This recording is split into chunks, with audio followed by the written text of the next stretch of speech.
Paranormal M invites you to explore the eerie side of life, where every story reveals the unexpected.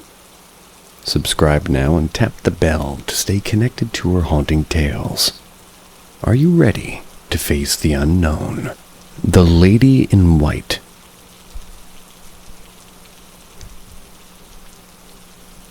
I was in middle school, probably 7th or 8th grade.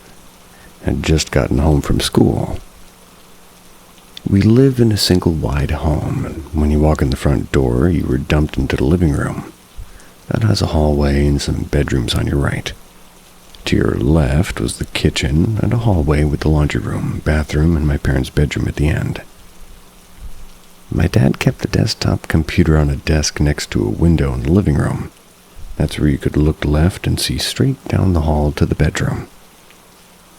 Anyway, I was home alone until my sister, who was in high school, returned home about an hour after me. While sitting at the computer scrolling through Facebook, I kept having this strong feeling that I was being watched from the hall on my left, toward my parents' room. Every minute or so, almost subconsciously, I would look down the hall, feeling something's eyes on me. After about 5 minutes of repeating this, I told myself I would look once more. Then I stopped because all I was doing was freaking myself out. So I do just that, except this time, I meet eyes with a woman standing at the edge of the kitchen and hallway. I completely froze.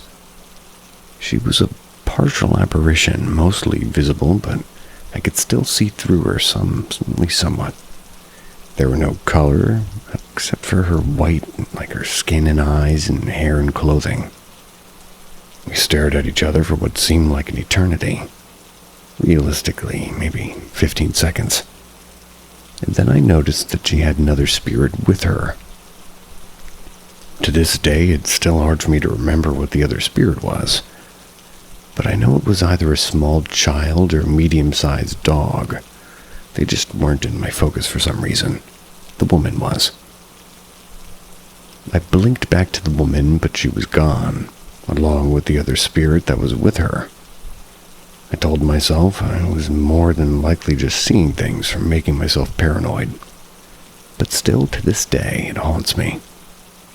I wasn't afraid of the spirits themselves, more just in shock that I actually saw something when I wasn't expecting to.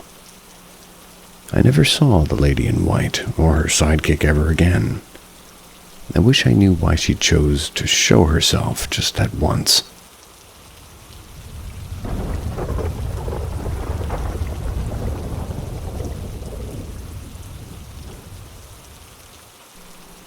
Does death make house calls?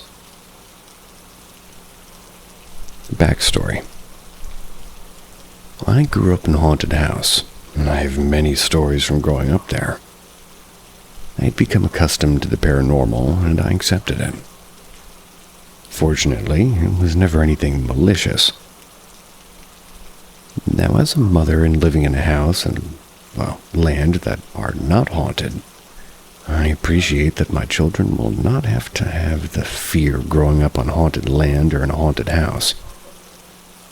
My kids are pretty sensitive and think movies like The Good Dinosaur are scary, so we never really dove into ghost stories with them. Odd that I was watching Freddy and Jason at their age, and my kids have no idea what horror genre even is, or what a vampire may be. Want to paint the picture that there are very, sheltered from paranormal and unexplained stuff. My husband doesn't believe in any of it. I figure kids are smart and will eventually get it and not need me persuading them one way or the other. This is where my ghost story begins. My middle child, who's now 8, they've had some encounters that at least make me believe that she's either sensitive or has a really creative imagination.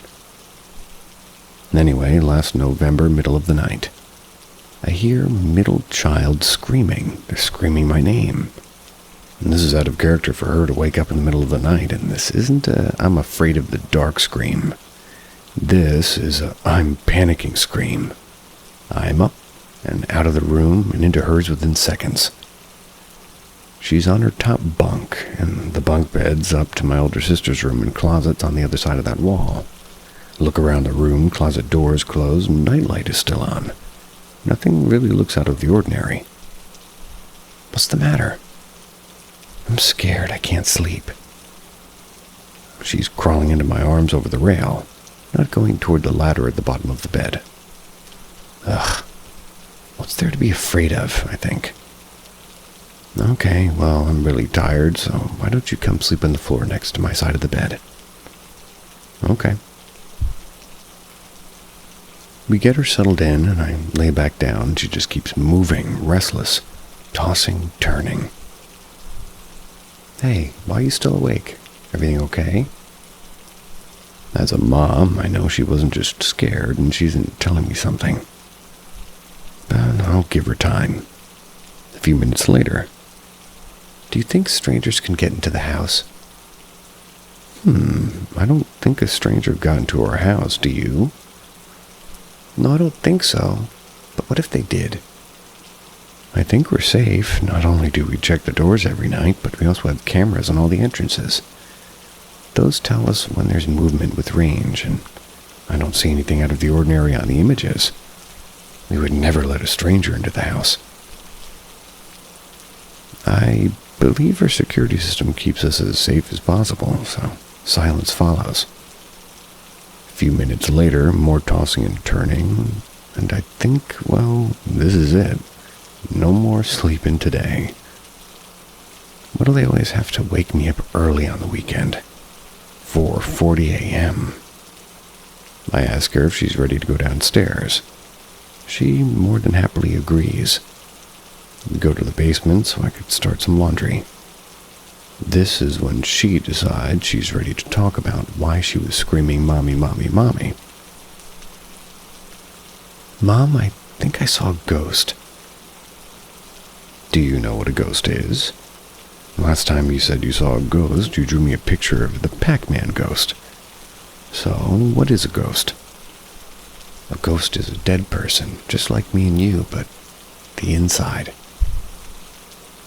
Alright, what happened? I'm trying to keep busy with the laundry and listening, so I don't add any fuel to her story or show anything concerning me. I woke up, I opened my eyes, and there was a little girl with her head on my pillow. Her mouth was open like this, and she shows me a wide-open O or ah face. She has braids and a dress on. Well, that kind of freaked me out, so I decided to turn over and face the wall. The wall, there was this thing. It was all black and had a pointy hood, and it was coming through the wall toward me. It was so dark, and that's when I started screaming for you. Can you describe this black thing? Have you ever saw a picture of it before? Not exactly, but it's like the dark pony on My Little Pony that has a jacket with a hood on it. But the hood was pointy at the top. I couldn't see a face, and it was scary. She's telling me this, and I'm absolutely amazed that the little ghost girl didn't scare her. Seriously. If I woke up to somebody staring into my face like that, my reaction wouldn't be to turn around and face the wall. Now I'm concerned. What she is describing to me sounds like the Grim Reaper, and everything I know about that is it appears to those whom are about to die. I go back upstairs, and I Google the Grim Reaper and show her one that doesn't have a skeleton face, but more of the hood style. Yes, Mom, that's exactly what I saw. She's now playing her tablet, and I'm searching Google for what does it mean. I don't want my healthy 7-year-old girl taken away from me. What day is it? No. Can't believe this was not the first thing I thought about today. This is the first time in 8 years that this wasn't the first thing on my mind when I woke up. My 5-month-old niece died on this day, 8 years ago, from SIDS. The loss still hangs heavy in our hearts, and we didn't mention this to our kids. We were too busy this year, and we forgot to put out our remembrance candles, and we haven't mentioned her in a long time. Did she get a visit from her?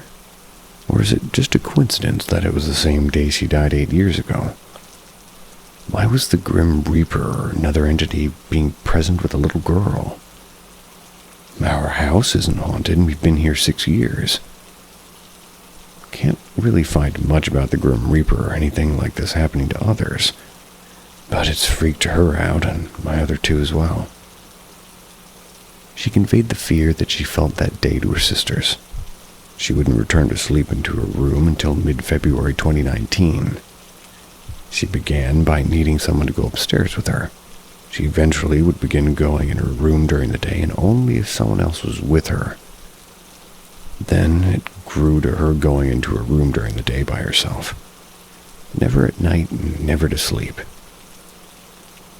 The 3 girls slept in a triple bunk in one of the rooms for almost 3 months closest to our room, and even all throughout the holidays. She eventually returned to that room after somebody did die, my grandmother. A death I've dreaded for my whole life. Raised me and was the mother figure in my life, and it's been almost a year since this has happened. Nothing else has occurred since. The middle child sleeps in her room every night, and I don't want to ask her about it again, for fear and that it'll send everyone into being scared again.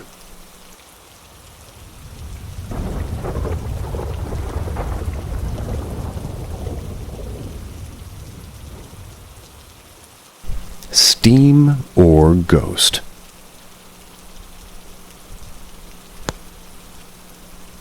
This occurred 12 years ago, as of yesterday. I remember this event. That's due to hanging out with a cousin yesterday. It was on her anniversary, and this story occurred driving home from her wedding. My spouse and I were on our way home from the cousin's wedding. It was around 10:30 p.m.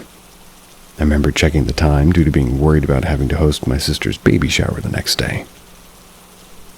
To help set the scene, it's in the northeast USA in the fall in a small historic suburban village. This suburb is built around a creek. We were passing an area that's filled with trees and not much street lighting. Some hills and declines on each side. Houses are hard to see from the road due to the trees not completely shedding their leaves yet, or maybe the angle of their driveway with these hills and turns. I remember looking down at the time and back to the roads. We just turned left to go up a hill, which will start to level out as we approach the village area. But I notice steam coming out of a drain on the right-hand side of the road. It's that time of year where fog's coming and drain water will be warmer than the air. Something about this steam didn't click with me. My brain kept telling me something's odd with this steam. My brain is telling me it should be coming out of a round drain, but I've never witnessed any steam that would swirl straight up 5 feet. My brain is also saying that drain is too far away from the road edge. Why would somebody put a drain in their front yard like that? As we passed this interesting steam mist, I looked down at the ground to try and catch a glimpse of this drain. As we pass, my spouse yells, "Oh my God, did you see that?" No, I was looking at the ground. Why? What happened? You didn't see that lady in white standing in that yard? The old-fashioned dress? No, I was looking at the ground for the drain. Wait, what side of the road? And after more discussions, we realized we both picked up on the same abnormality. They looked at it straight on, while my brain was fascinated on the source on the ground. And my spouse is not somebody that believes in the paranormal. This is the only time that they've ever alluded to seeing something. To this day, they will not admit this occurred to anyone. Every time we just take the way home, I look for that elusive drain. Never found a drain on the side of the road there or in anyone's front lawn. Wish my brain would have used more logic, since that area drains down to the creek, and no storm drains are even needed. Seems like the logic part of your brain got the better of you anyway, because instead of looking at the mist, you're looking for the source. which is something I might also do by accident. Whoopsie.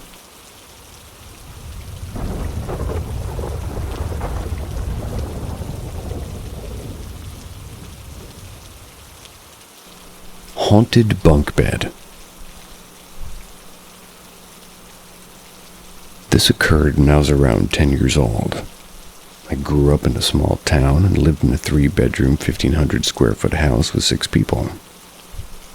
This meant my sisters and I shared a small room. My grandma decided she was tired of having no space in her room with the 3 single beds, and it was time to get a bunk bed. In this small town, I remember shopping for this bunk bed in this rundown store. It wasn't the typical furniture store. I almost believe it was a second-hand shop or some type of discount store. By the time I was in my teens, this building was turned into a billiard and game room.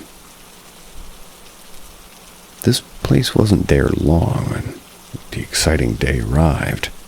We put the bunk bed in the room, moved a dresser with a small black and white old TV and Atari. These were not new, but moved from another location in the house. This was the late 80s. And yes, we had an Atari when everyone else had a Nintendo or a Super Nintendo. The Atari and TV were placed so that I could sit on the end of a single bed and use it as sort of a chair while we played the Atari. The space between the single bed and the bunk bed was maybe 2 or 3 feet, and this is when the paranormal activity in our room started to become more frequent. I had opted to take the single bed since my sister really wanted to sleep in the cool bunk bed. They have more stories than myself, honestly. Anyway, one night I remember being in the room alone playing on the Atari. My grandma and mom were talking to some family members that had stopped by. My sisters were watching TV in the family room. Again, small house, small room. I know I was alone in the room as well. And being alone with the Atari was something that didn't happen often. I was focused on my game. That's when, to my right, I could hear the bunk bed shake a little bit, like someone just grabbed it and shook it for a second. That had to be my imagination, right? A few seconds more go by and the thing shakes again, this time for a few seconds. I remember distinctly telling myself, don't be afraid, don't look, don't be afraid, it's nothing. Almost to a new high score, and if I die, I don't have to be giving anyone else a turn. Motivation to stay. A few more seconds go by as I keep playing my game. It shakes a 3rd time for what I remember being the same interval as the last. Again, I tell myself to be strong and not to be afraid, it's just your imagination. Don't even look. Well, with whatever was happening, I must have pissed it off with my lack of response or acknowledgement. The bunk bed had begun violently shaking with no stopping. I just stood up and ran, dropping the Atari paddle and hearing it swing into the dresser. I didn't get to beat my high score. My grandma and mom didn't believe me. I was laughed at by the visiting family members. At least I didn't have to sleep in that bunk bed or go back into that room by myself. My sisters have some other more scary stories than an old man ghost standing on the end of the bed climbing the ladder with glowing white hair. One was hearing glass shatter in the room, not being able to find the source. Quite a few more, but that was my paranormal scary story with it. We ended up having a house fire due to a malfunctioning AC unit 4 years later and destroyed that bed. After restoring the house and damages, my twin and I ended up moving back into that room with 2 single beds. The air in that room felt lighter and more free. Never had a paranormal experience in that room after that. Hence, we dubbed it the Haunted Bunk Bed. Way to do the opposite thing you're designed for, air conditioner.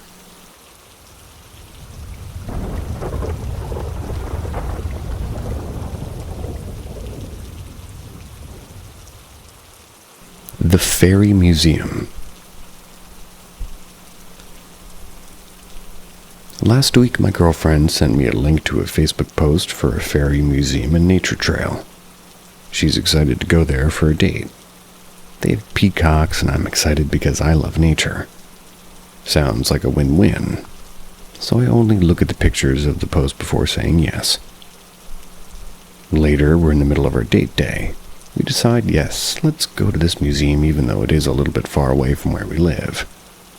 The museum is down a small declining hill just past a family-owned gas station.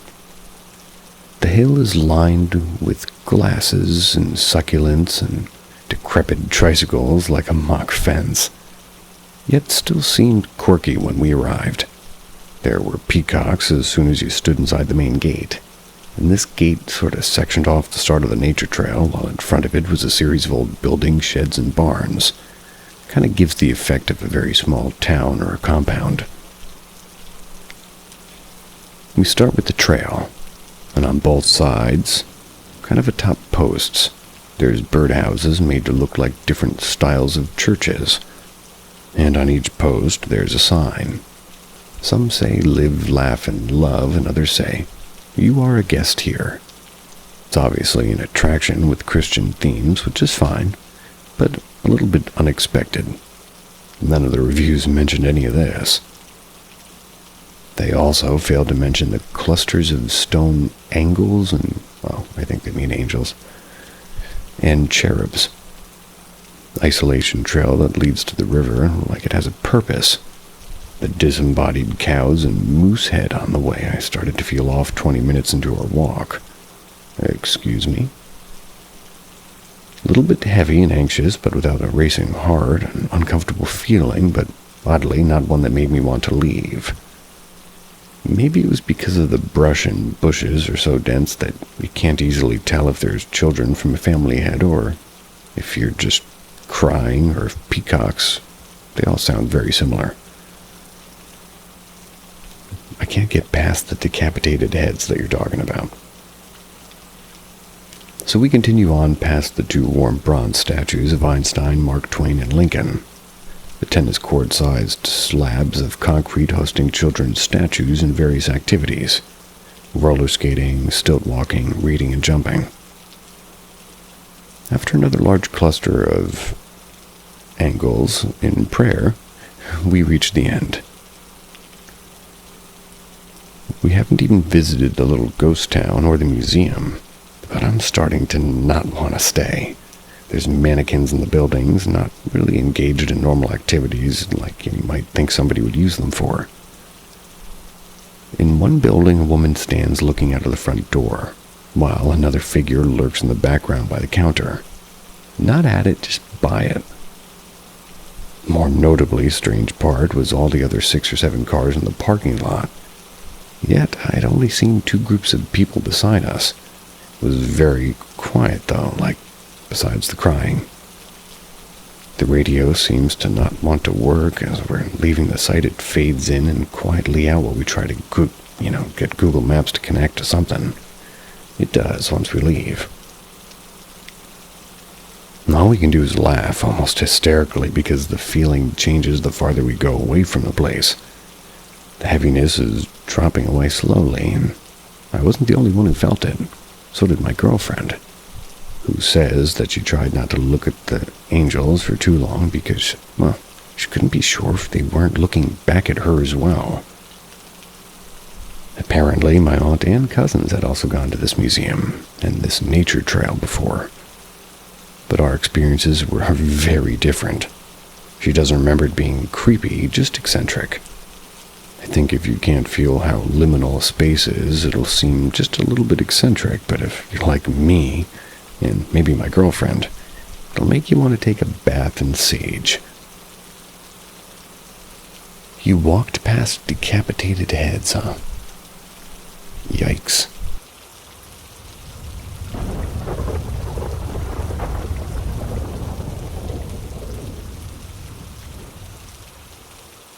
The unforgettable experience. This incident took place 6 months back after Diwali festival. It's an Indian festival just like Christmas. We've rented house, and we've been staying there for almost a year. We had a neighbor whose lady is working hospital as a nurse.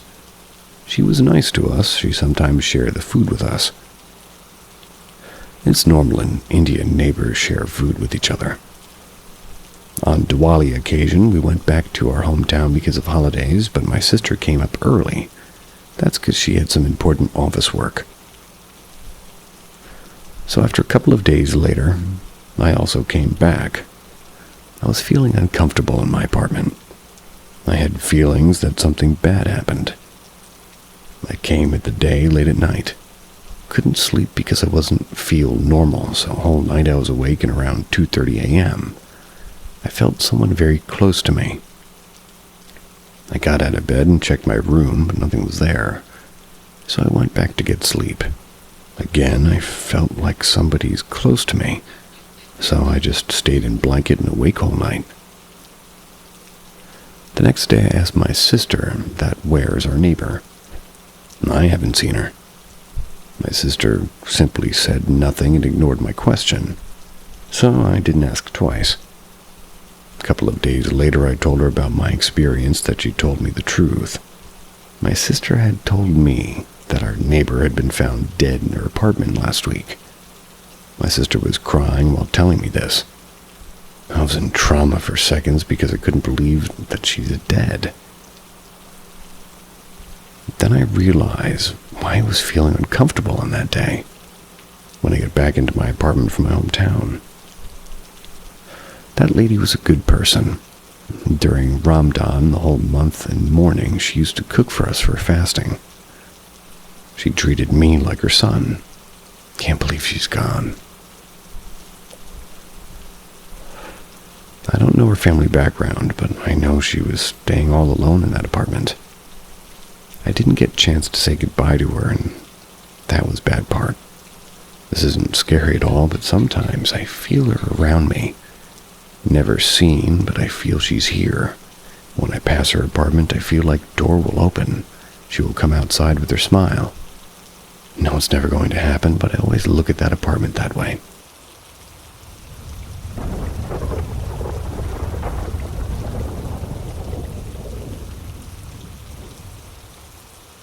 Is someone trying to reach me? My aunt was a pagan. She taught me a lot, and I started my religious study around 13. I stayed in the church, Christian, until I was older. Alone, my mother was not a fan of churches. I later realized I agreed with her. I studied other religions for a while. Honestly, one of the reasons I stopped was walking to Baptist church and being treated like a slut for refusing to let the boys touch or talk to me in the way that they liked. You would think that would mean the opposite. Anyway, my aunt told me a lot, and I read a lot too. Never actually been my religion. I can say that it makes more sense to me than many others.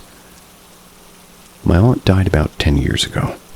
At the time, it floored me as she died in a brutal car accident, and I was supposed to go with her. She was a very wonderful woman. Man loved me very much. So, of course, when I didn't get a visit from her right away, I thought to myself that the afterlife must not exist. But then something started to visit me at night. I don't know how else to explain it other than kind of tickling along my forehead, like the third eye area, and also my hairline, just in that area. So I naturally assumed it was her. It became a comfort to me at night as I laid down for bed once in a while. The sensation would visit me. I'd even ask yes or no questions and try to get answers. What's weird is that it's progressed throughout the years. At first it was once in a while, then nearly every single night. Now it happens basically daily, sun or moon. It's driving me mad, honestly.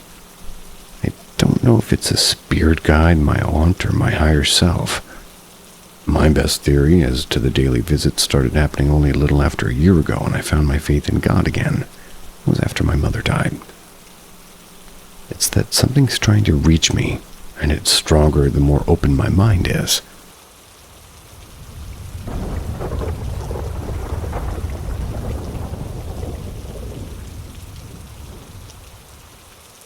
Unexplained smell.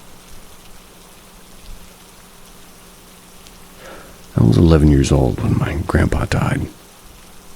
On that day, my brother and I were in the living room playing games on our PC. Suddenly I turned around and I saw a pigeon standing on my window. In our country, that means something bad is going to happen. Where I'm from, it's if they're flying over you. 30 minutes later, we got a phone call saying our grandpa died. And me being that young, I didn't understand what was going on. Later, we got to our grandparents' house, and the moment I stepped in, I smelled something. Smelled like death. Saw my grandpa lying in the casket. His pale skin, his eyes wide open. Stood there watching my grandpa's lifeless body. A few days later, my grandma, was scared to death. She couldn't sleep in her room, so she slept in the living room. She claimed that she saw him. Maybe it was her imagination, or she actually did see him. One day, we're all sitting in the living room. That's when my mom decided to ask her, "Do you see him at night?" Grandma replied, "Yes, I see him every night. I'm terrified to sleep in our bedroom because I can see him and he talks to me." My grandparents slept in that room 61 years, and this was a really big change for her. Everything she knew just disappeared. Let me tell you something about the house. The house is old and it was made from stone in 1958. Even in summer, it's a very cold place to stay. In the living room, she had these 3 old paintings that are painted with dark colors. They're actually creepily religious. She also has a furnace, so that's the only warm place in the whole house. She has this big hallway and this really old mirror. So old, you can't even see a reflection. At the end of the hallway is the attic. Turning left, it's the main kitchen and another scary long hallway that leads into another part of the house. This part of the house also has a big hallway and 6 rooms. All rooms are the same. But this one room was uncomfortable to me. The room itself was big. The ceiling was made of wood, and the bed was in the middle, and next to the door is a big scary wooden closet that I've never opened. Why is that room uncomfortable for me? That's because that's where my grandpa died. Whenever I enter that room, my hands are shaking like crazy. And I smelled this exact smell I smelled 3 years ago in that exact room where my grandpa died. I'm convinced that he's still roaming around the house, especially around those 6 rooms.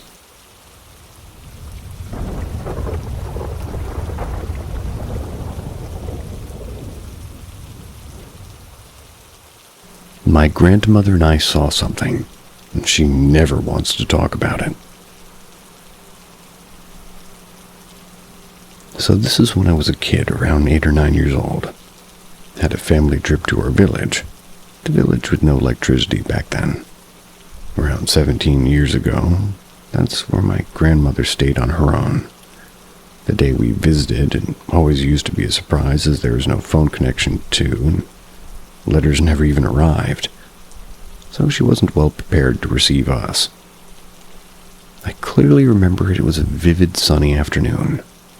Granny asked if I wanted to go near the woods. It's a very small patch of land with old trees. She'd be sort of fetching wood for cooking. We went just about a few minutes' walk. Then what I can describe is we heard a chopping kind of sound to our right. Granny simply shouted, "Who's there?" The sound didn't stop. She walked toward it, and all I could see as we went closer, about a few good meters away, there was an axe kind of a weapon. Not sure, it was not really lucidly visible. It was cutting a tree on its own. The thing is, it was around maybe 1 or 2 feet off the ground there. Wasn't anybody holding it. Tree wasn't even shaking or something from the hit either. I didn't get what I saw. Then my granny just grabbed me tight, asked me to stand behind her. She again asked who was there. The sound stopped. I didn't hear any footsteps either. She then literally dragged me by the hand to the house. I was visibly shaken and terrified and crying. She told me something, or rather told something to my dad in the other room, and Dad seemed worried. And that was it. Had a high fever for a few following days. Subsided soon after a village priest gave some weird turmeric-sweetened water to drink. I had asked Mom. She had no clue. My dad doesn't remember the events now, and he had a stroke a few years back. My granny's very old now. Doesn't say much. But whenever I ask, she says it was nothing. Or sometimes says that it was my uncle.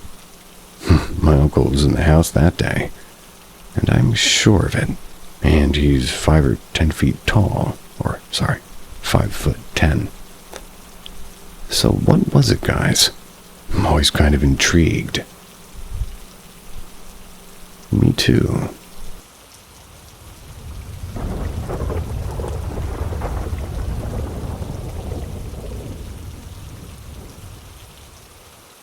Sleep paralysis demon/ghost.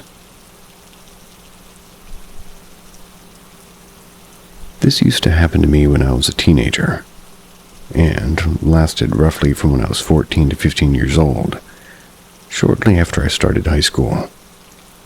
Before that, it had happened to me from time to time, but it was during those years that it was at its roughest and scariest. I dreaded going to sleep back then because for a time this would almost happen to me every day at about the same time regardless. Back then, when I went to sleep every night at about 3 or 4 a.m., and in the morning I would be awoken by the same dream or nightmare. It would start out as me hearing somebody opening my room door. What I would see was a little shadow child peer out of it, then rush toward me, jumped on my chest. Felt as if a massive weight were on my chest. All I could do was just struggle to breathe while having the greatest fear that I've ever felt course through me at the same time. In these events, I could have done nothing, just simply waited out. It often felt like it would go on for minutes at a time, but in actuality, it probably lasted 30 or so seconds. The scary part in all of this is what happened, and it being that I would wake up like a little bit before just enough for me to stare at my wall clock. And it knew that I knew what time it was. That was when it would strike. Also afterwards, whenever I was awake and had run out of my bed and turned on the lights, my bedroom door would always be slightly open, just a few inches. About 53 to 6 inches. This is what separated it from what I now know as night paralysis. The scary part of all of this was that it seemed to have known that I could do nothing against it. I was too scared to have told my parents and my siblings because I didn't want them to think me crazy or a coward. So I just dealt with it.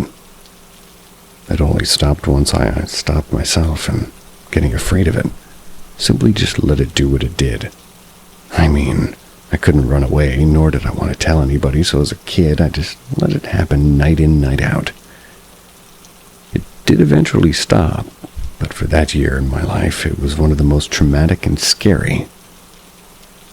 Later, when I was in college and was able to talk with my family about this, I learned that in my culture, this creature was known as Dab-Zog. The scary part of this is that it's actually connected with several deaths in California and others stated in the U.S., and was the inspiration for Freddy Krueger. I kid you not. You can search for it on Google.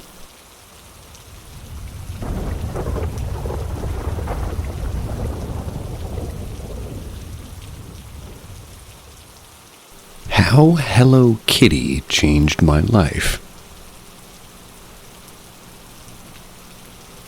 For context, when I graduated from college and was living alone in my first apartment by myself, I was able to find a cheap enough but decent place to live in my city.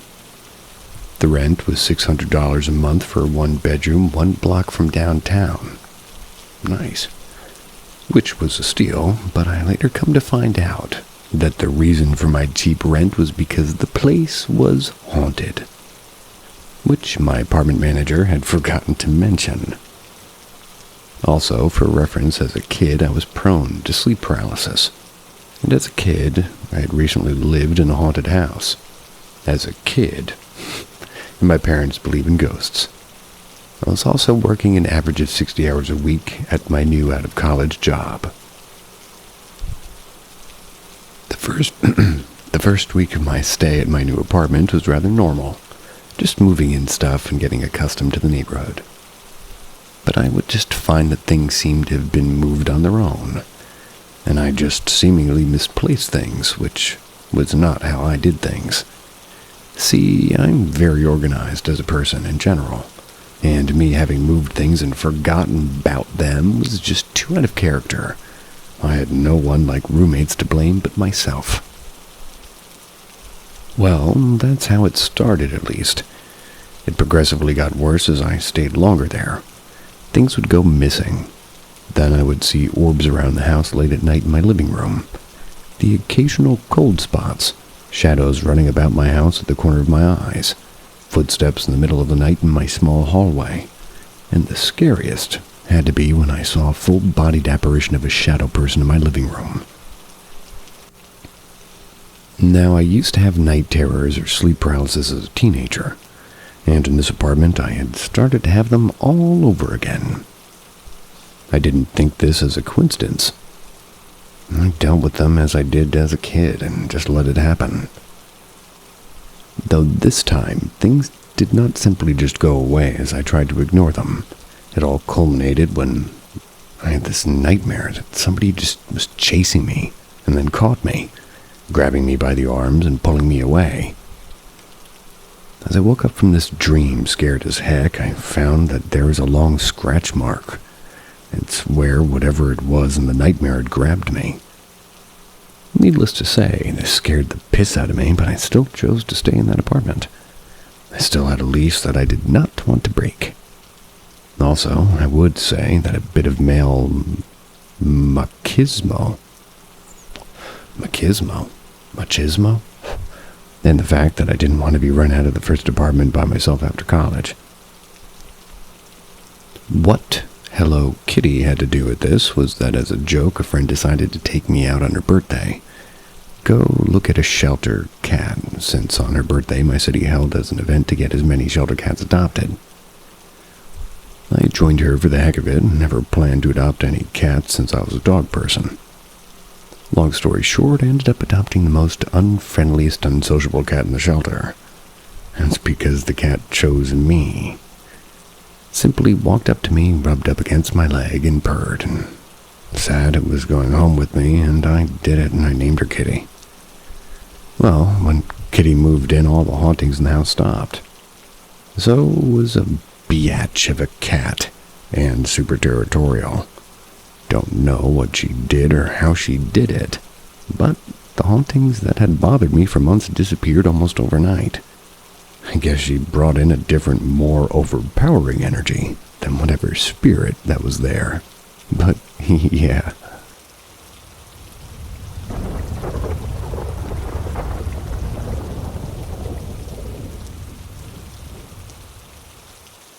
Awkward ghost moment. I was working at my first real job after college. I was putting in 60-hour work weeks and had finally gotten a weekend to myself. I decided to do nothing but just stay in with no clothes on all weekend. I was sitting down on my couch watching Netflix in my living room. I'd fallen asleep. Sometime later, in the middle of the night, I'd woken up and felt a chill go past me. I looked up and saw a shadow in the corner of my living room and was scared stiff. I tried to move, but was too scared, thinking I had seen that shadow, and it seemed to be growling as it looked at me. But just then, I also realized that I was naked. I don't know if it was the 60-hour-long work weeks or me being a young naked male in my own living room, but a stupid thought came into my mind. Has this ghost been watching me all along, sleeping naked in the living room? Is my ghost a pervert? Some sort of voyeur? At the thought of this, I started laughing, couldn't stop, and just forgot about the ghost that had scared me stiff earlier, and that was not even the worst of it, though. I did not realize it, but in the interval of the ghost scaring me, and the thought of it perving out on me, I'd gotten an erection. Yep, literally scared stiff. I was really a mess of how to feel. Yeah. I don't know whether I should have felt scared, shame, or just stupid. Either way, totally made me forget about the apparition and totally changed the way I'd thought about the haunting in my apartment. Made me think if I were the one who was actually hunting ghosts or spirits in the house with my naked presence. Anyway, the idea of getting sexually aroused by the presence of a ghost had become far more scarier at the moment than the actual ghost. Needless to say, this was not my first nor last encounter in my haunted apartment naked. Alrighty then.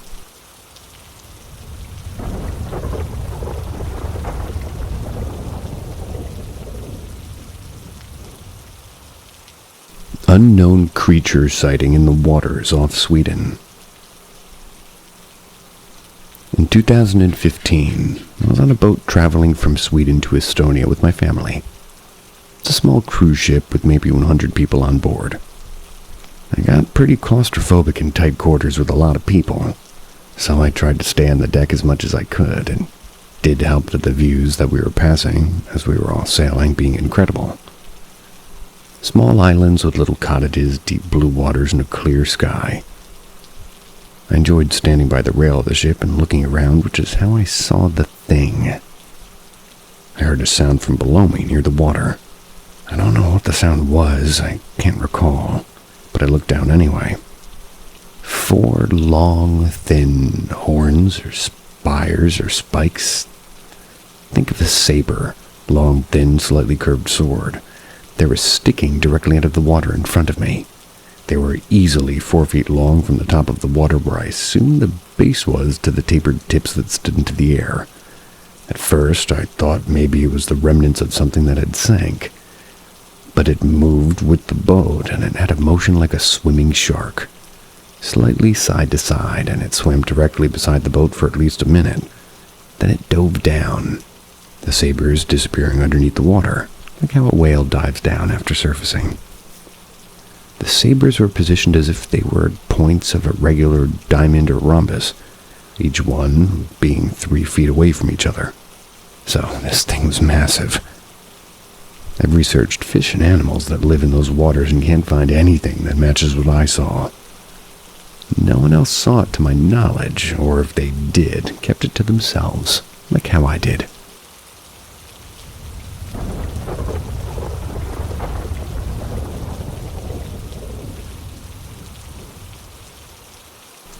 My most spine-tingling experience.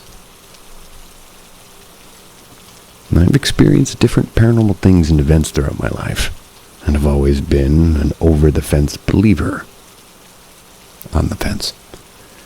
Working in theaters for so many years, I'd heard things often, seen a few things here and there, but nothing got underneath my skin as much as the subliminal haunting I experienced. I just moved with my parents into an older house. It's in a new state and town. The previous owners had left a lot of things behind, mainly storage bins in the attic and a few decorations, and I'd always find the most interesting things in my room. I was in my second year of undergrad, staying home for the summer, and I started having these dreams. In these dreams, I was always very sick and dying, or someone I'd loved was dying. They needed a bone marrow transplant to live. Dreamt about this every night until I left to go back to school. Then I was obsessing over it. All I could think about was donating bone marrow, to the point that when I heard to be a match rep was coming to campus, I signed up to donate with them without even thinking twice. As soon as I signed up, the dreams and the obsession stopped. It was like I was finally calm, and all this deep-rooted anxiety left me. Texted my mom that I had made a big decision and wanted to call and just talk to her. She called me almost immediately. "Weirdest thing happened to me today," she said. I told her that I had a weird date too, but she continued. There was a 5K that went through our neighborhood today, and I asked around to figure out what it was for. Turned out it's a race to raise money for this bone marrow transplant in honor of the woman who used to live in our house. She died waiting on a transplant. Isn't that weird? We didn't even know. Sometimes seeing things or hearing things aren't as scary as feeling things deep inside. Like the need to help when someone is in need, even if that someone isn't alive anymore. A call for help from beyond the grave. I stayed on the list for a full 3 years. Plan to continue being available as a donor. I urge you all to look up bethematch.org and consider making the commitment too. Random funny point, but wouldn't it be funny to move states but be in the same town? And on a less lighter note, that reminds me of my own missing bone marrow. Cheers.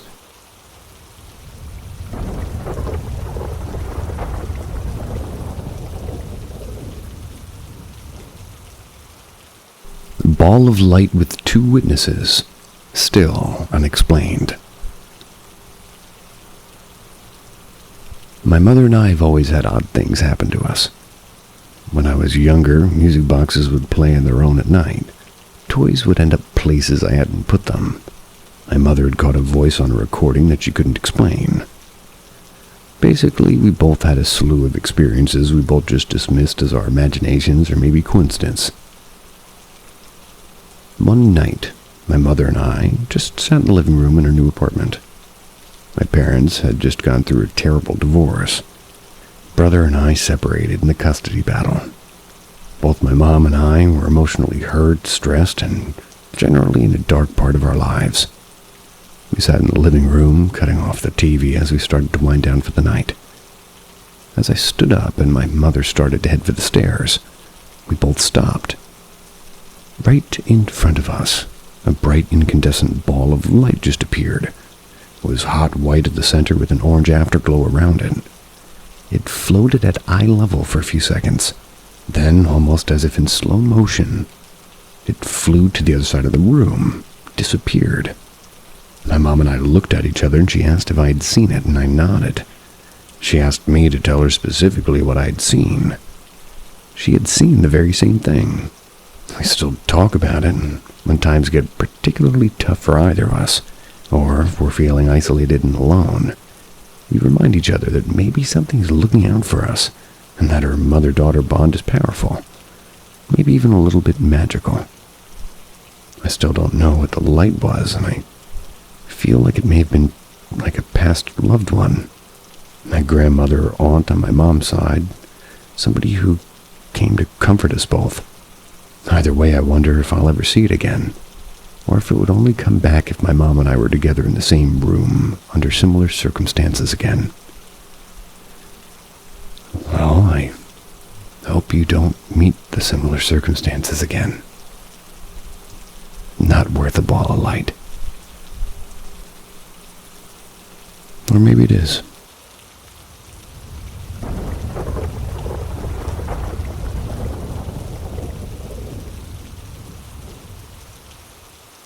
Could be nothing, but I still wonder. Back in 2016, I was dating this guy who happened to live right down the street from me.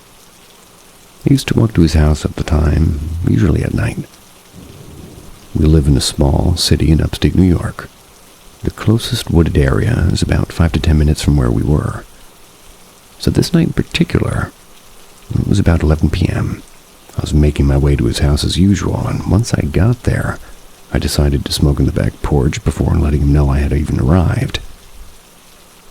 While I was smoking, I was actually on the phone with a friend and had my flashlight on as well. It was pretty dark back there. All of a sudden, I start to hear twigs breaking and leaves crunching. There's maybe 2 or 3 trees in his backyard, and like I stated before, the woods are a bit away from us. Anyway, once I noticed the noises, I pointed my flashlight in the direction I thought it was coming from. Then my phone battery drained to 0 and my phone died. I noped the fuck out of there so fast and ran to the front door, and once I was there, I turned my phone back on. It was fine. My battery was back to 70% too. I don't know WTF that whole incident was, but I really want some type of an opinion on it. How did my battery just drain and die at 70%? And only when I pointed toward the noise at night. Just creeps me the out. Plus, at the time I had no idea about cryptids or anything of that nature. Wasn't even introduced to them until 2018. And now I replay that moment in my head all the time.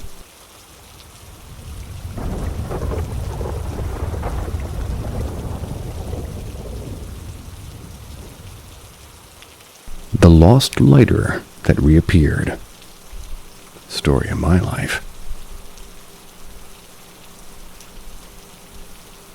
So I have a billing up tray where I roll my spliff, and on that tray I keep a purse, and in that tray I keep my tools. Sat on the floor between my bed and the window, opened my laptop, set it on my bed, and found something to watch on Netflix. The space between my bed and the floor is just big enough for me to sit in. So, by sitting on the floor, I'm eye level to the screen on my bed, and I can reach up and ash the spliff out the window. When I smoke in my room, I sit on the floor because smoke rises, and I like to imagine it's just wafting out the window. So, I'm sat on the floor, I've set up the Mac, I've rolled my first spliff of the night on my tray on the floor. When I've finished building it, I slide the tray slowly under the bed because, as I said, it's a small space between my bed and my window. I spark the spliff with my yellow lighter, and I smoke my spliff. Spliff goes out a couple of times, I relight it, spliff goes out again, I look for the lighter, and it's gone. Earlier that day, I'd been watching videos about parallel universe theories and the Mandela effect, so after checking the obvious places, my tray, my little bag, the windowsill, I think to myself, maybe I've just jumped realities. But let's be clear. I've not moved from this space, and 100% certain of it. I have not moved. Haven't moved, I've not been paying attention to where I've been putting the lighter, but I haven't had to look far the previous times the spliff have gone out. So I'm certain I'm going to find it, and it's 100% within arm's reach of where it is that I sat. So I check the obvious places again and again. Not on the windowsill, under the bed, on the bed, under the back, in my pockets. It's not anywhere. Now I'm getting frustrated. Want to finish my spliff and go to bed. I've turned the purse inside out, literally. Every crevice. I'm looking in places that it clearly is not going to be, because again, I haven't moved, but I'd look anyway, and on top of the wardrobe where I keep my tray when it's not in use, everywhere. At this point, I've kind of decided to widen my search to beyond my room, because if I find it anywhere outside of my room, I'm going to get scared. But I need a light, so I hesitate, but I decide to go look around the rest of the house. Even go outside in case it's fallen out of the window into the grass and I can't see it in the dark. So I do that. Anyway, the point is, my search was extensive. No lighter. So I gave up. So now my silly thought about jumping realities isn't feeling so silly. So I say out loud, just know that you're going to have to put this lighter back somewhere really creative or not at all in order for me to not think that I've jumped dimensions. I say this as if I'm talking to a ghost or something. I don't know. But anyway, the next morning I was still playing it in my mind and pull my tray down, have another look around my bed and window in the light of day. Nothing. By the evening, I'd forgotten all about it, and I'm pulling my tray down from the top of the wardrobe again for my evening spliff. There it is, on my tray right there. The tray's squeaky clean from my previous night's extensive search, but my bag of tools, weed, and the lighter.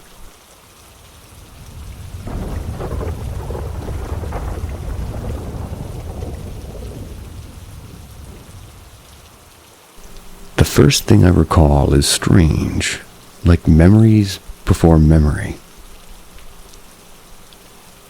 My first memories are weird, to say the least. I can remember black and darkness, and slowly after that flashes of light and white. Quickly following were instants in time where things were happening, just that they didn't happen yet. At first, they were still frames, like photos, but it felt like I was living in the frame. Soon after, scenes started to flash one after another, playing out things I didn't recognize or even understand. Slowly, everything caught up and I was currently me, a little kid with my parents. I didn't understand what happened at the time or why, and while it was happening, I didn't seem to think or feel really, just remember. Soon after, though, I started to recognize scenes in my life that hadn't played out yet and know things I shouldn't have known. It was never as specific as, I know this person's name. But I could tell you if I was related to somebody before being introduced by the family, or how certain things would play out in certain situations. As I grew older, the memories of these scenes started to become vague. I started to have periodic déjà vu, having strong feelings of how certain things would play out. The duration between this déjà vu started to become longer and longer between each event, and the feeling of how it would play out has dulled to just recognition that I'd seen it before. I think it's been almost 2 years since any déjà vu. I told my family about it when I was much younger. They thought it was weird, and they didn't think I was lying to them.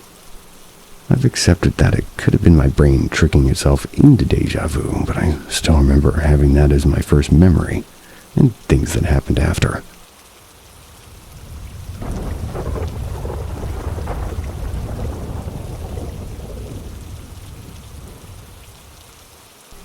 Strange power outage. I was coming home from a friend's house about 2 weeks ago.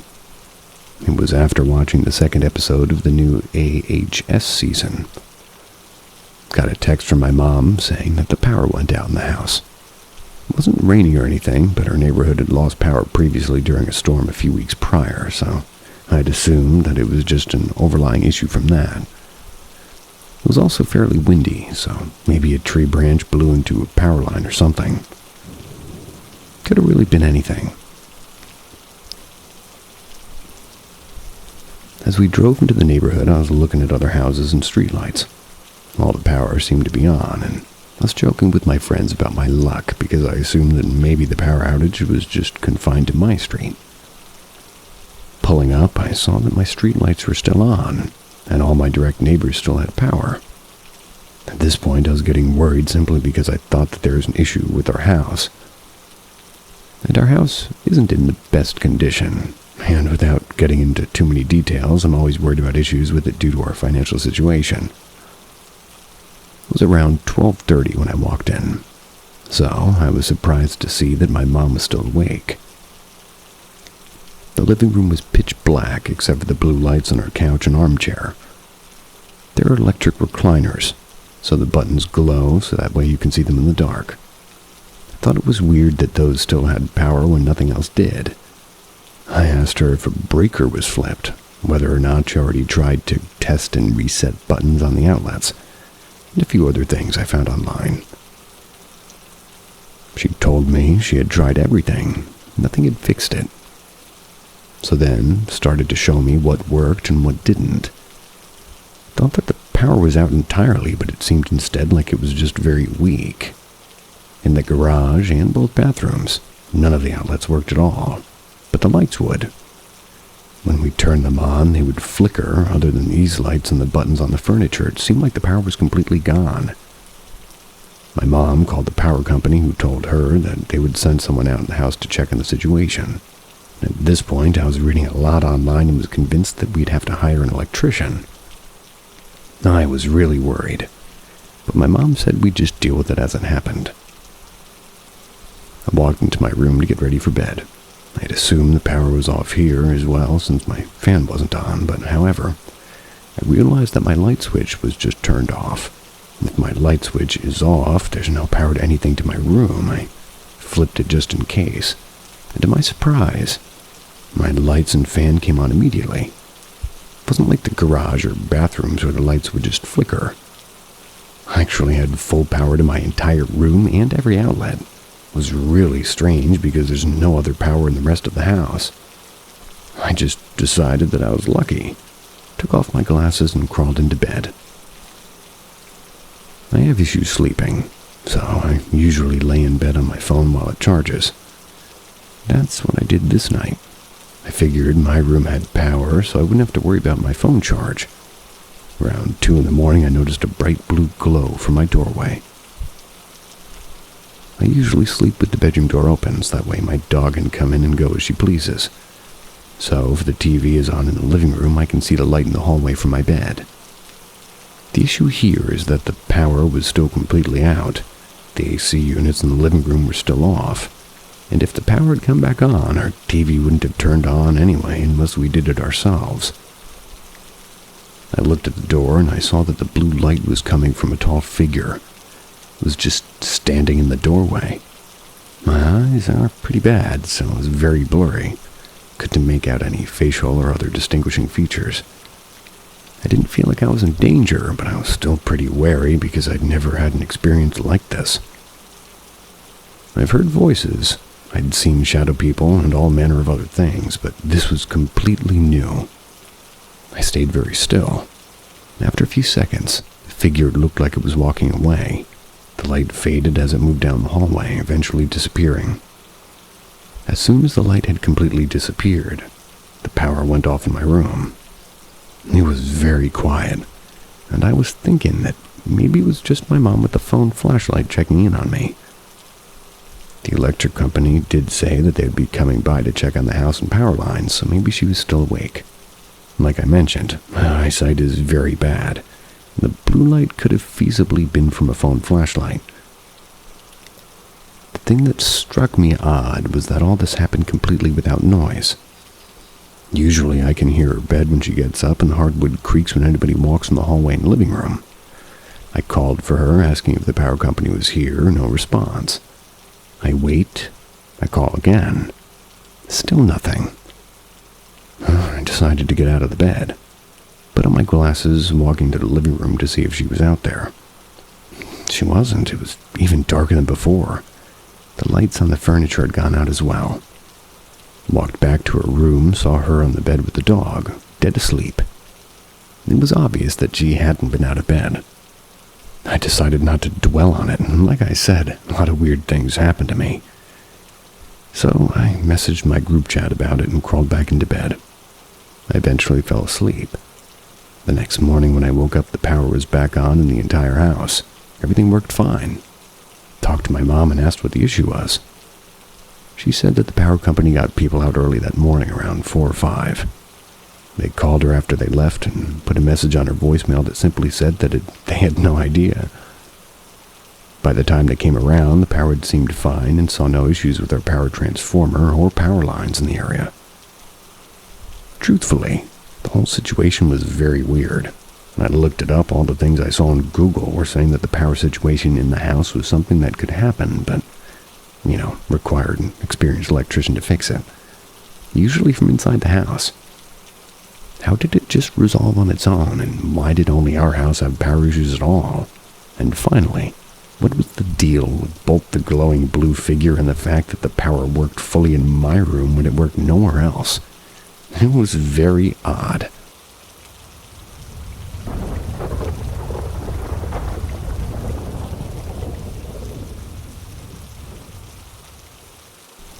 A kid that I worked with sees and hears shadows. I direct a bunch of kids each year about stage theater. One of my new kids I've worked with this year experiences this. I heard it through one of the more senior boys who said he noticed the kid who we're going to call John for the sake of privacy. He said that he saw John looking at something weirdly and leaning forward and went to ask what was up. John had said that he doesn't want to tell because people wouldn't believe him, but that he sees shadow figures around. He doesn't see facial features or anything, just the figure itself, and it eventually just vanishes as if it implodes. At this point in time, they had been on the theater stage that we practice on, and he had said that he saw a shadow by the brick wall. He had heard whispering and was trying to make out what he was saying, apparently something with an S sound. After he had spoken with him in more detail, he told me that apparently it started when he was a kid and hadn't thought much of it. But later that day, he had gone over to a relative's place and saw a picture of his great-grandfather that looked oddly like the shape of this shadow. However, it's not just one shadow he sees. He sees multiple.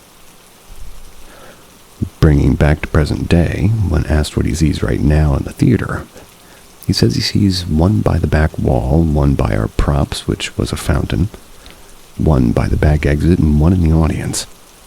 They never do anything to him, and he's experienced this for so long that it doesn't bother him anymore. Apparently, when he closes his eyes to go to sleep, he still hears them whisper. It doesn't bother him, as he's apparently used to it. This is where things get a little bit more interesting. The boys do bonding activities. It's an all-boys school. They share their honest highs and lows, and apparently, when someone is upset or sad, shadows converge on them. So when the boys had sat in a circle and shared their stories, the shadows stand around or behind the kid who is at that moment sharing the sad story, or in a sad state.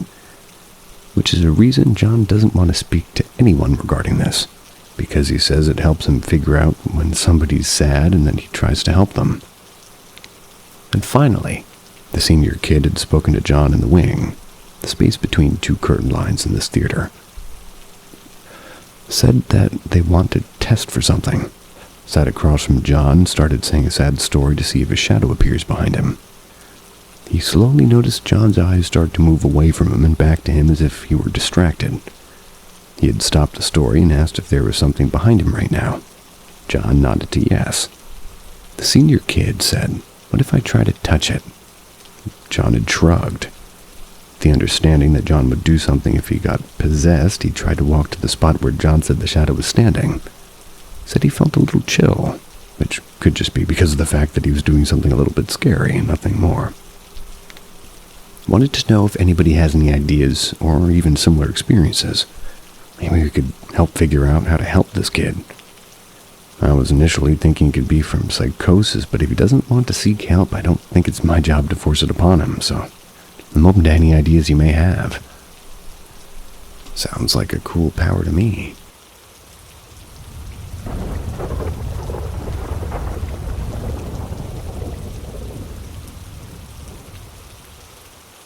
This is my family's life with ghosts so far. I'm a descendant of the famous Winchester. She was my third aunt. She's part of my mother's side of the family, and my family has a fuck ton of demonic things, spirits, and ghosts. I've even seen a hellhound running across roofs when I'm walking home with my buddy Gabe and his Australian shepherd called Blue. Going to tell my stories, then my mother's, then my uncle's, then my grandparents. Gonna start with my newest story and go backwards timeline-wise. So the newest one I remember was done by my own ghost, whom I had named James. James, who is a poltergeist, whose name means noisy ghost, and he lives up to that name. That's because when I was getting Halloween stuff out of our crawl space, out of our grandparents' house, that sort of a box of Christmas stuff got pushed off another box and didn't just fall. No. It didn't just go downwards, it went flying sideways, and I just said, "Hey, James." And as I picked up the box and put it back where it felt to be pushed back to where it was before. This next one is the one that I teased with at the start with the hellhound bounding across tops of houses. My friend Gabe and his dog Blue was walking to me in my house after a few hours of playing video games. Video. At his house. My friend Gabe and his dog Blue was walking to me after a few hours of playing video games at his house, and we were listening to the amazing horror YouTuber called Mr. Nightmare. I don't remember what one we were listening to at the time. I think it was a trucker horror story. Blue started walking slower, and then I looked away from the phone and my buddy, looked up at the roofs on the same street as my house. And Gabe lives like a street or two away, and it's around a quick 5-minute walk if you're going at a normal walking speed. We were walking slow at the time. Now, at this point, I froze at the same time as Blue did. It's right as I saw this huge thing going across the roofs, and I said, "Hey, Gabe." "Yeah? The fuck is that thing?" Then he saw that thing, and then it made a sound like screaming mixed with an evil howl. This thing was huge, and it scared the shit out of us. And after that thing ran off and jumped off the roof into a backyard, we turned off the phone and stood there for what felt like years. Most likely a minute or two. When we just walked home and I acted like nothing happened because I'd seen a lot of paranormal shit. Now for the one before that was Gabe and I were at a casino with his parents and were taking pictures with my phone at the time, and that phone was an S5 and one's known for exploding. Ooh.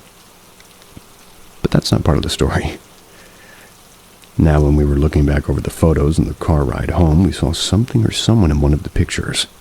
It was almost as tall as one of the decorative beams on the wall, and those beams were 10-25 feet high in the wall, and it was staring at the camera.